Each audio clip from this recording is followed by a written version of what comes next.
Доброе утро, зрители Stop Game! В эфире Инфакт.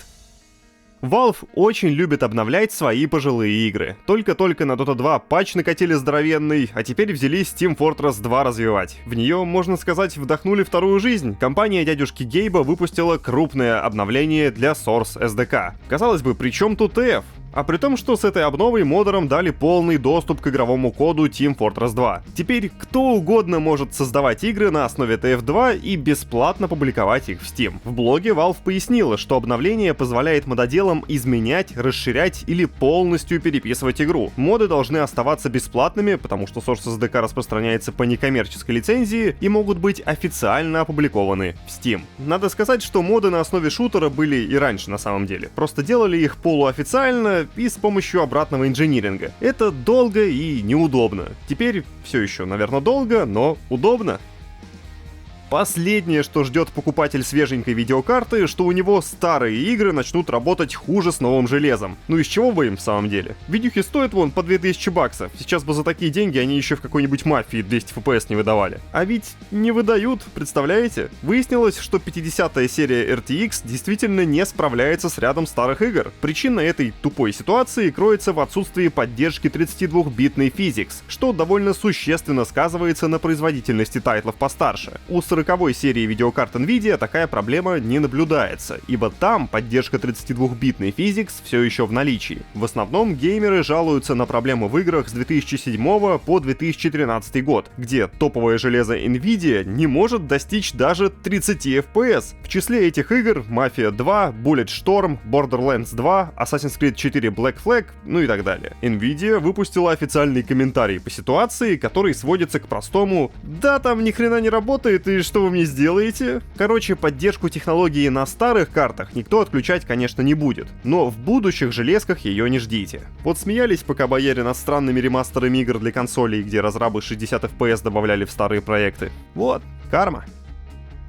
Assassin's Creed Shadows потихоньку подползает к релизу, и по игре всплывает все больше и больше новостей. На этот раз Ubisoft показала так называемый режим канона. Нет, он не убирает неисторичные элементы из игры, а просто вместо игрока выбирает диалоговые реплики. При активации каноничного режима Shadows перестает даже показывать диалоговые опции в катсценах и запретит принимать решения из игроков. Сюжет же начнет двигаться по одному сценарию. Такой вот реверанс к более ранним частям Assassin's Creed. В Ubisoft подчеркнули, что включать и отключать режим канона в рамках одного прохождения нельзя. Раз уж начали, то всю игру так будете проходить. Assassin's Creed Shadows стартует 20 марта на ПК, PlayStation 5 и Xbox Series.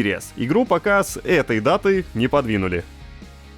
Давненько не было вестей об играх CDPR. Исправляемся. Ведущий дизайнер квестов The Witcher 3 Wild Hunt Матиуш Томашкевич в беседе с Джорданом Гербликом из Games Radar Plus решил повспоминать былые времена. Он рассказал, что создавая Ведьмака 3, CD Projekt Red опасалась масштабной истории в контексте открытого мира. Команда думала, что такой подход не сработает. Опасения были вызваны тем, что такое глубокое повествование чаще встречается в линейных ролевых играх вроде The Witcher 2 Assassins of Kings, без огромного открытого мира. Мы не знали, нужно ли это людям, подходит ли это к стилю игры с открытым миром, но мы пошли на эти риски. Мы сделали все, что в наших силах, чтобы сгладить углы. Думаю, в итоге все получилось. Конец цитаты. Сейчас команда Томашкевича из Rebel Wolves работает над The Blood of Dawnwalker, ролевой игрой в сеттинге альтернативного восточноевропейского средневековья с примесью темного фэнтези.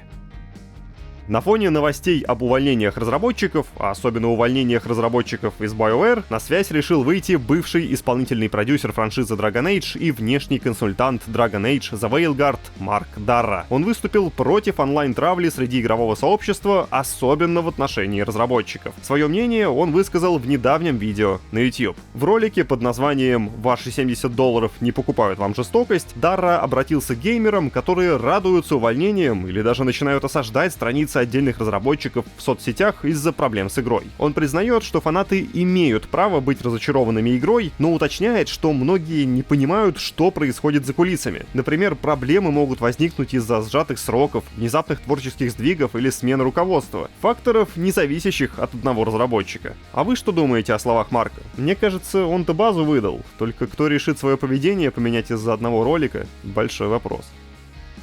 Уже завтра, 21 февраля, сотрудники студии Team Jade выпустят сюжетную кампанию «Черный ястреб» для новой Delta Force. Удивительно, но она будет бесплатной. Вызывает некоторые вопросы к качеству продукта, да ладно. В честь скорого запуска разработчики представили релизный трейлер. В сюжетке авторы предлагают вновь пережить легендарную операцию в Сомали 1993 года, показанную в Delta Force Black Hawk Down 2003 года, а также в фильме «Черный ястреб» Ридли Скотта. Игроки возьмут под управление опытных оперативников, которым предстоит спасти своих товарищей после падения вертолета в горячей точке во время рейда в Могадишо. Пройти миссии можно как одному, так и в кооперативе с друзьями. Игра пока доступна только на ПК, но в течение года доберется и до консолей.